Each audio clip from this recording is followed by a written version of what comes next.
Welcome back to another lesson. In this one, we're going to be talking about sessions and modules and lessons. Oh my.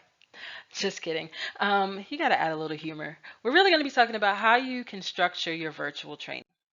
All right. So, no matter which type of virtual training you have chosen to offer, all of them will have the same basic structure.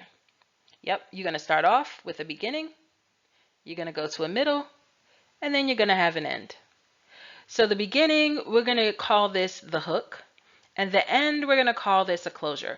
Don't worry right now about what they are, what you should include in them. That's for another lesson.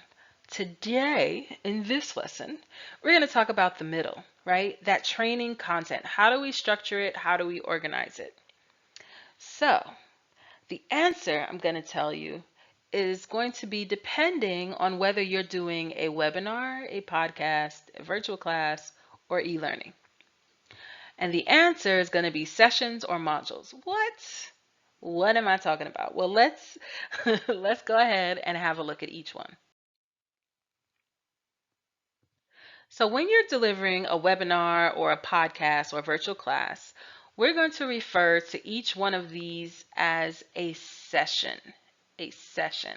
So your webinar may have more than one session, but each time you are having your learners gather in a space for your virtual training and it's delivered via a webinar, podcast, or virtual class, we're going to call that a session.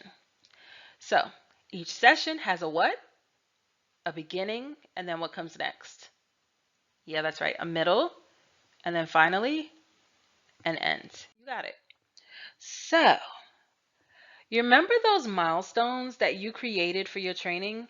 Here's where they're going to show up again. Remember you created those 4 milestones on your virtual training roadmap? Well, here's a more detailed look at the session structure. I can speak, I promise. Here's a more detailed look at the session structure.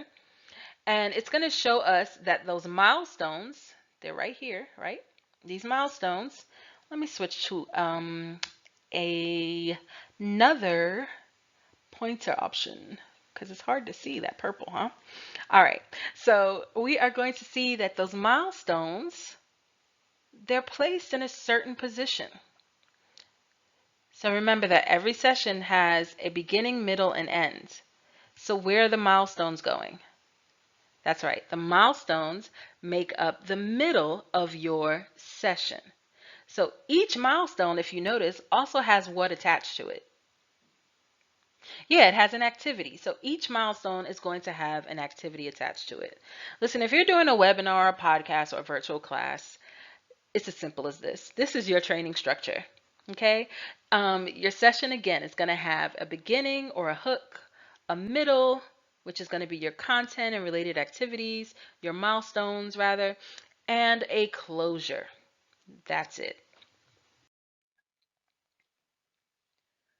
But if you are thinking of doing an e-learning virtual training, delivering virtual training in an e-learning form, you're going to have a different structure. So let's look at an example of an e-learning course. Remember that when I talked about those 4 types of virtual training, I said e-learning can happen as like a short, kind of like a short course or a one-off kind of thing, or it can happen as a series of e-learning modules. And you probably heard me use that term modules and maybe you weren't clear, but this is where it comes back again. Okay, so this is going to be an e-learning course. And the way I tend to do my e-learning courses is I do them via video and worksheets and activities and interactive quizzes and things like that. But the main way that I deliver those lessons or those ideas or that main teaching is going to be through videos. Okay, so where do the milestones come into play? If you remember from the last one, those milestones were basically pulling in a little bit after the session. No, that's not what's happening here. We're going to take those milestones from your virtual training map, and then we're going to use them to build a module. So if milestone 1 is all about writing a resume, or foundations of a resume, excuse me, then that's what module 1 is going to be. So your milestones are going to become your modules. Now, every module, just like every session for the other types of virtual training, is going to have a what? A beginning, a middle, that's right, and an end. Let's take a deeper dive into one of the modules from the previous example. So here we took milestone 1, and remember we created module 1.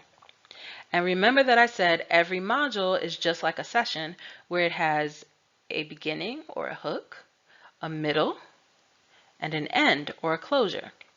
Well, the way that every single one of these beginning, middle, or ends will be delivered is via video. So we're going to call each one of these videos lessons. So lesson 1 is always going to be your intro or hook video. Lessons 2, 3, 4, and 5 are going to be your main teaching videos, and they might have some activities associated with them. And lesson number 6 is going to be your overview or closure video.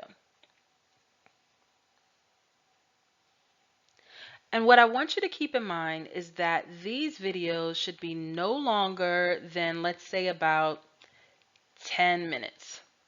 10 minutes. I know my handwriting is atrocious. 10 minutes. Okay? So each one of these videos, the purple ones, should be no more than 10 minutes. Typically, your hook and your closure, these ones right here, they're usually going to be between 2 to at most 5 minutes. Okay? And your closure is probably going to be a quick 2 minutes at most. Don't worry if you go a little bit over or you're a little bit under, but just really make sure that you're really drawing home the point that you don't want any of those main teaching video lessons, so 2, 3, 4, or 5, to be more than about 10 minutes. That might mean that maybe you need to break up some of your components, and that's okay. So maybe for lesson 2, maybe it's not just one video for this particular teaching.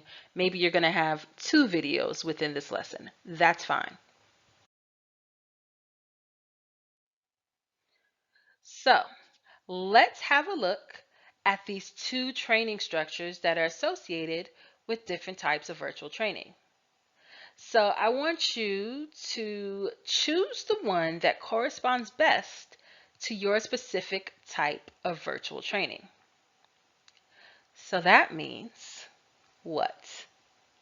If you were doing a webinar, a podcast, or virtual class, which training structure would you use? Would you use session or module? If you said session, then that's correct. Now, that means the module structure is going to be best for which type of virtual training offer? Yeah, you got it, the e-learning. So e-learning. E-learning is going to be best for the modules, whereas the webinars, the podcast, and the virtual class is going to be best using the session structure. That wasn't so hard, was it? Yeah, I didn't think so. What time is it? It's activity time. I want you to spend no more than 20 minutes outlining your training structure. So the structure worksheet that's attached to this lesson will help you through this process. Now, some people, and there's nothing wrong with this, some people like to have those physical, tangible things around them. So some people like to do this process of outlining their training structure on Post-its, so they can move things around easily, because maybe they're thinking, oh, lesson 1 doesn't need to be here. Maybe I'll put lesson 1 as lesson 3. You know, maybe they want to use different color Post-its to differentiate between the beginning, the middle, and the end. Maybe they want to use different color markers to highlight different levels within the structure. You know what? Have at it. Go nuts. Do whatever works for you, as long as you get the structure outline done. So go ahead, use the worksheet, use your Post-its, get your structure outline done. And remember, if you use your Post-it or anything like that, make sure you take a picture so you have the outline, because you're going to need it for the next one moving forward. See you in the next one.